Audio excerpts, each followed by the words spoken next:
ओम शांति। 18 अक्टूबर 2025 के ईश्वरीय महावाक्य। पहले सुनते हैं मुरली के मुख्य पॉइंट्स।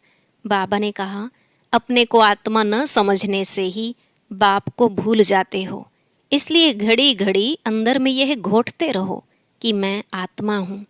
देह अभिमान में आकर सब बच्चे बेसमझ हो पड़े हैं। अभी तुम बाप द्वारा देही अभिमानी बनते हो तो बिल्कुल समझदार बन जाते हो।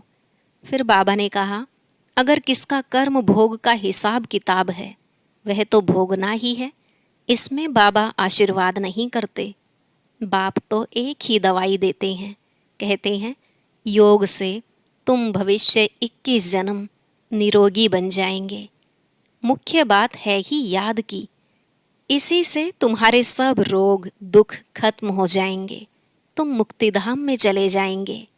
लास्ट में बाबा ने कहा, तुमको सिद्ध करना है ज्ञान का सागर पतित पावन सर्व का सद्गति दाता त्रिमूर्ति परम पिता परमात्मा शिव है। और वह बाप कहते हैं, यह दुनिया कांटों का जंगल बन गई है। सबसे बड़ा कांटा है काम विकार का। अब इस पर जीत पहन जगत जीत बनो। अब सुनते हैं महावाक्यों को विस्तार से। बाबा ने कहा, मीठे बच्चे आत्म अभिमानी होकर बैठो, अंदर घोटते रहो मैं आत्मा हूँ। देही अभिमानी बनो, सच्चा चार्ट रखो तो समझदार बनते जाएंगे, बहुत फायदा होगा। प्रश्न, बेहद के नाटक को समझने वाले बच्चे किस एक ला को अच्छी रीति समझते हैं? उत्तर, यह अविनाशी नाटक है। इसमें हर एक पार्टधारी को पार्ट बजाने अपने समय पर आना ही है। कोई कहे हम सदा शांति धाम में ही बैठ जाएं, यह तो ला नहीं है। उसे तो पार्टधारी ही नहीं कहेंगे। यह बेहद की बातें बेहद का बाप ही तुम्हें सुनाते हैं। ओम शांति। अपने को आत्मा समझकर बैठो, देह अभिमान छोड़कर बैठो। बेहद का बाप बच्चों को समझा रहे हैं। समझाया उनको जाता है जो बेसमझ होते हैं। आत्मा समझती है कि बाप सच कहते हैं। हम आत्मा बेसमझ बन गई है। मैं आत्मा अविनाशी हूँ, शरीर विनाशी है। मैं आत्म अभिमान छोड़ देह अभिमान में फंस पड़ा हूँ, तो बेसमझ ठहरे ना। बाप कहते हैं, सब बच्चे बेसमझ हो पड़े हैं देह अभिमान में आकर। फिर तुम बाप द्वारा देही अभिमानी बनते हो तो बिल्कुल समझदार बन जाते हो। कोई तो बन गए हैं, कोई पुरुषार्थ करते रहते हैं। आधा कल्प लगा है बेसमझ बनने में। इस अंतिम जन्म में फिर समझदार बनना है। आधा कल्प से बेसमझ होते होते 100% बेसमझ बन जाते हैं। देह अभिमान में आकर ड्रामा प्लान अनुसार तुम गिरते आए हो। अभी तुमको समझ मिली है, फिर भी पुरुषार्थ बहुत करना है, क्योंकि बच्चों में दैवी गुण भी चाहिए। बच्चे जानते हैं हम सर्वगुण संपन्न 16 कला संपूर्ण थे, फिर इस समय निर्गुण बन पड़े हैं, कोई भी गुण नहीं रहा है। तुम बच्चों में भी नंबरवार पुरुषार्थ अनुसार इस खेल को समझते हैं। समझते समझते भी कितने वर्ष हो गए हैं, फिर भी जो नए हैं वह अच्छे समझदार बनते जाते हैं। औरों को भी बनाने का पुरुषार्थ करते हैं। कोई ने तो बिल्कुल नहीं समझा है, बेसमझ के बेसमझ ही हैं। बाप आए ही हैं समझदार बनाने। बच्चे समझते हैं माया के कारण हम बेसमझ बने हैं। हम पूज्य थे तो समझदार थे, फिर हम ही पुजारी बन बेसमझ बने हैं। आदि सनातन देवी देवता धर्म प्रायलोप हो गया है। इनका दुनिया में किसको पता नहीं है। यह लक्ष्मी नारायण कितने समझदार थे, राज्य करते थे। बाप कहते हैं, तत्वम, तुम भी अपने लिए ऐसे समझो। यह बहुत बहुत समझने की बातें हैं, सिवाय बाप के कोई समझा न सके। अभी महसूस होता है बाप ही ऊंचते ऊंच समझदार ते समझदार होगा ना। एक तो ज्ञान का सागर भी है, सर्व का सद्गति दाता भी है, पतित पावन भी है। एक की ही महिमा है। इतना ऊंचते ऊंच बाप आकर के बच्चे बच्चे कहे कैसे अच्छी रीति समझाते हैं। बच्चे, अब पावन बनना है, उसके लिए बाप एक ही दवाई देते हैं। कहते हैं योग से तुम भविष्य 21 जन्म निरोगी बन जाएंगे, तुम्हारे सब रोग दुख खत्म हो जाएंगे, तुम मुक्तिधाम में चले जाएंगे। अविनाशी सर्जन के पास एक ही दवाई है, एक ही इंजेक्शन आत्मा को आए लगाते हैं।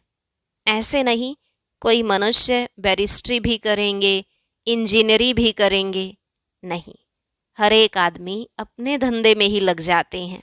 बाप को कहते हैं आकर पतित से पावन बनाओ, क्योंकि पतित पने में दुख है।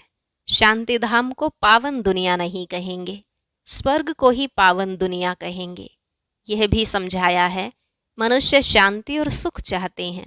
सच्ची सच्ची शांति तो वहाँ है जहाँ शरीर नहीं, उसको कहा जाता है शांति धाम।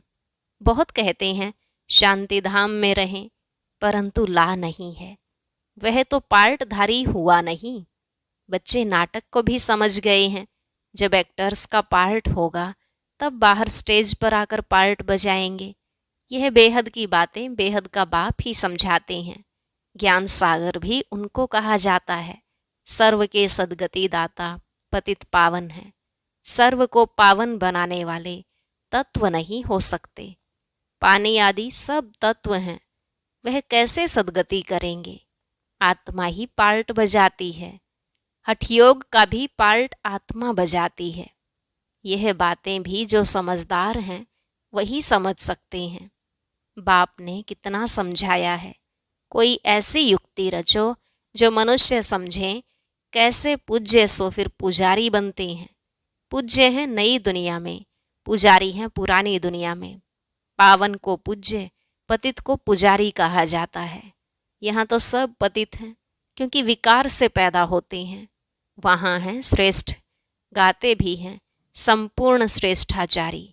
अभी तुम बच्चों को ऐसा बनना है। मेहनत है, मुख्य बात है याद की। सभी कहते हैं याद में रहना बड़ा मुश्किल है। हम जितना चाहते हैं याद में रह नहीं सकते हैं। कोई सच्चाई से अगर चार्ट लिखे तो बहुत फायदा हो सकता है। बाप बच्चों को यह ज्ञान देते हैं कि मन मना भव, तुम अर्थ सहित कहते हो।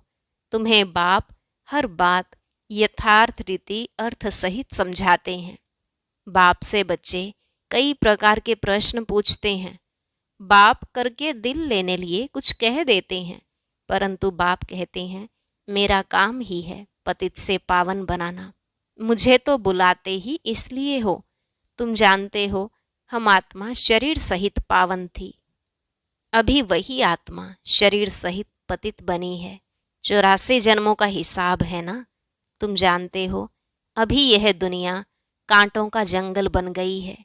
यह लक्ष्मी नारायण तो फूल है ना, उन्हों के आगे कांटे जाकर कहते हैं आप सर्वगुण संपन्न संपूर्ण निर्विकारी, हम पापी कपटी हैं। सबसे बड़ा कांटा है काम विकार का।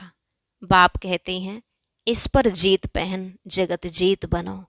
मनुष्य कहते हैं भगवान को कोई न कोई रूप में आना है, भागीरथ पर विराजमान हो आना है।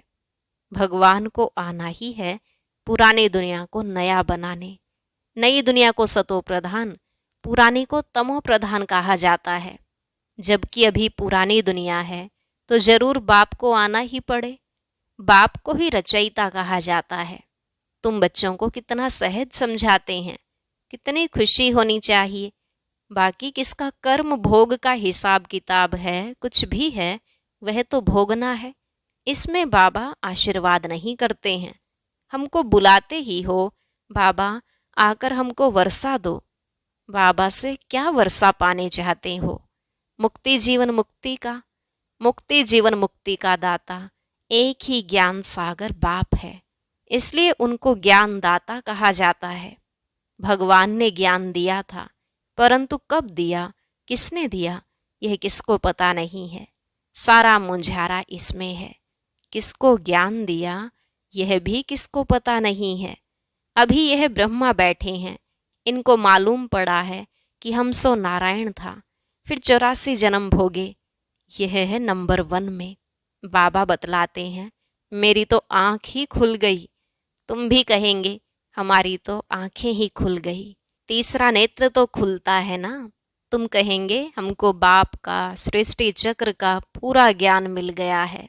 मैं जो हूँ, जैसा हूँ, मेरी आंखें खुल गई हैं। कितना वंडर है। हम आत्मा फर्स्ट हैं और फिर हम अपने को देह समझ बैठे। आत्मा कहती है, हम एक शरीर छोड़ दूसरा लेती हूँ।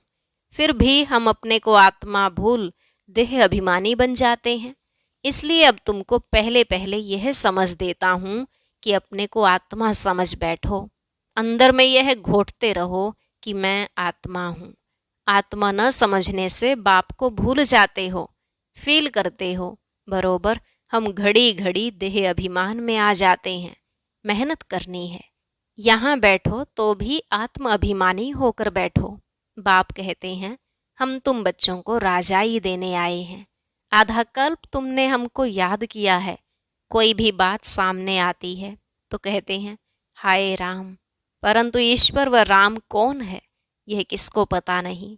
तुमको सिद्ध करना है, ज्ञान का सागर, पतित पावन, सर्व का सद्गति दाता, त्रिमूर्ति परम पिता परमात्मा शिव है। ब्रह्मा विष्णु शंकर तीनों का जन्म इकट्ठा है।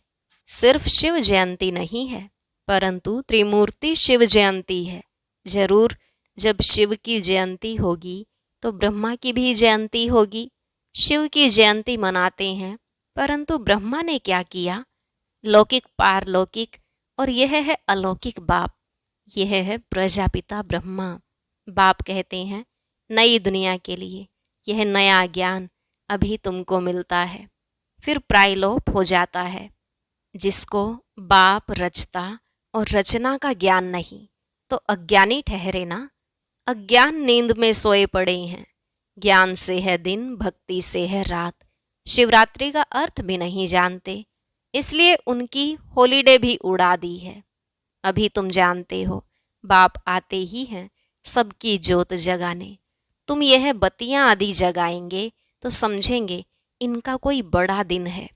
अब तुम जगाते हो अर्थ सहित, वो लोग थोड़े ही समझेंगे। तुम्हारे भाषण से पूरा समझ नहीं सकते। अभी सारे विश्व पर रावण का राज्य है। यहाँ तो मनुष्य कितने दुखी हैं। रिद्धि सिद्धि वाले भी बहुत तंग करते हैं। अखबारों में भी पढ़ता है, इनमें इविल सोल है, बहुत दुख देते हैं। बाबा कहते हैं, इन बातों से तुम्हारा कोई कनेक्शन नहीं। बाप तो सीधी बात बताते हैं, बच्चे तुम मुझे याद करो तो तुम पावन बन जाएंगे, तुम्हारे सब दुख दूर हो जाएंगे। अच्छा, मीठे मीठे सिकी लधे बच्चों प्रति माता पिता बाप दादा का याद प्यार और गुड मॉर्निंग। रूहानी बाप की रूहानी बच्चों को नमस्ते। रूहानी बच्चों की रूहानी बाप दादा को नमस्ते नमस्ते, गुड मॉर्निंग, शुक्रिया बाबा, शुक्रिया। धारणा के लिए मुख्य सार। पहला पॉइंट, यथार्थ रीति बाप को याद करने व आत्म अभिमानी बनने की मेहनत करनी है। सच्चाई से अपना चार्ट रखना है, इसमें बहुत बहुत फायदा है। दूसरा, सबसे बड़ा दुख देने वाला कांटा काम विकार है। इस पर योग बल से विजय प्राप्त कर पतित से पावन बनना है। बाकी किन्हीं भी बातों से तुम्हारा कनेक्शन नहीं। वरदान, प्रैक्टिकल जीवन द्वारा परमात्म ज्ञान का प्रूफ देने वाले धर्म युद्ध में विजयी भव। प्रैक्टिकल जीवन द्वारा परमात्म ज्ञान का प्रूफ देने वाले धर्म युद्ध में विजयी भव। बाबा ने कहा, अभी धर्म युद्ध की स्टेज पर आना है। उस धर्म युद्ध में विजयी बनने का साधन है आपकी प्रैक्टिकल जीवन, क्योंकि परमात्म ज्ञान का प्रूफ ही प्रैक्टिकल जीवन है। आपकी मूरत से ज्ञान और गुण प्रैक्टिकल में दिखाई दें, क्योंकि आजकल डिस्कस करने से अपनी मूरत को सिद्ध नहीं कर सकते, लेकिन अपनी प्रैक्टिकल धारणा मूरत से 1 सेकंड में किसी को भी शांत करा सकते हो। स्लोगन, आत्मा को उज्जवल बनाने के लिए परमात्मा स्मृति से मन की उलझनों को समाप्त करो। आत्मा को उज्जवल बनाने के लिए परमात्मा स्मृति से मन की उलझनों को समाप्त करो। अब है मातेश्वरी जी के अनमोल महावाक्य। पहला पॉइंट है, योग से ही मुक्त होने की शक्ति मिलती है। मम्मा ने कहा पहले पहले तो अपने को एक मुख्य पॉइंट ख्याल में अवश्य रखनी है। जब इस मनुष्य सृष्टि झाड़ का बीज रूप परमात्मा है, तो उस परमात्मा द्वारा जो नॉलेज प्राप्त हो रही है वो सब मनुष्यों के लिए जरूरी है। सभी धर्म वालों को यह नॉलेज लेने का अधिकार है। भल हर एक धर्म की नॉलेज अपनी अपनी है, हर एक का शास्त्र अपना अपना है, हर एक की मत अपनी अपनी है, हर एक का संस्कार अपना अपना है, लेकिन यह नॉलेज सबके लिए है। भल वो इस ज्ञान को न भी उठा सके, हमारे घराने में भी न आवे, परंतु सबका पिता होने के कारण उनसे योग लगाने से फिर भी पवित्र अवश्य बनेंगे। इस पवित्रता के कारण अपने ही सेक्शन में पद अवश्य पाएंगे, क्योंकि योग को तो सभी मनुष्य मानते हैं। बहुत मनुष्य ऐसे कहते हैं हमें भी मुक्ति चाहिए, मगर सजाओं से छूट मुक्त होने की शक्ति भी इस योग द्वारा मिल सकती है। दूसरी बात, अजपा जाप अर्थात निरंतर ईश्वरीय याद। अम्मा ने कहा यह जो कहावत है, श्वासों श्वास अजपा जाप जपते रहो, उसका यथार्थ अर्थ क्या है? जब हम कहते हैं अजपा जाप, तो इसका यथार्थ अर्थ है जाप के बिगर श्वासों श्वास अपना बुद्धि योग अपने परम पिता परमात्मा के साथ निरंतर लगाना। और यह ईश्वरीय याद श्वासों श्वास कायम चलती आती है। उस निरंतर ईश्वरीय याद को अजपा जाप कहते हैं। बाकी कोई मुख से जाप जपना अर्थात राम राम कहना, अंदर में कोई मंत्र उच्चारण करना, यह तो निरंतर चल नहीं सकता। वो लोग समझते हैं हम मुख से मंत्र उच्चारण नहीं करते, लेकिन दिल में उच्चारण करना, यह है अजपा जाप। परंतु यह तो सहज एक विचार की बात है, जहाँ अपना शब्द ही अजपा जाप है, जिसको जपने की भी जरूरत नहीं है। आंतरिक बैठ कोई मूर्ति का ध्यान भी नहीं करना है, न कुछ सिमरण करना है, क्योंकि वो भी निरंतर खाते पीते रह नहीं सकेंगे।